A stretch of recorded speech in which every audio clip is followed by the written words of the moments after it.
আসসালামু আলাইকুম। 2 দিন বৃষ্টি হওয়ার পরে প্রচুর পরিমাণ পানি বাড়ছে, যে পানির কারণে যে আমাদের যে বাঁশের যে সাঁকুটা ছিল ওইটা আজকে তুলে ফেলানো হয়েছে, কারণ প্রচুর পরিমাণ পানি বৃদ্ধি পাইছে। আর এখন প্রচুর পরিমাণ ময়লা আবর্জনা হয়েছে। পানি বেশি হলে যেটা আর কি হয়, আজকে থেকে আবার গুদারা স্টার্টিং হয়ে গেছে। ঠিক আছে, এই যে দেখেন, এটা একসময় ছিল আমাদের এরকমভাবে গোসল করা, এখন আর হয়ে ওঠে না, কারণ সবাই যার যার কাজে ব্যস্ত।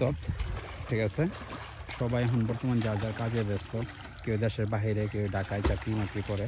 আগে এরকমভাবে গোসল করা হতো, আমাদের গ্রামের যারা আছে, গ্রামের মানুষ যারা আছে তাদের এই স্টাইলটা ছিল।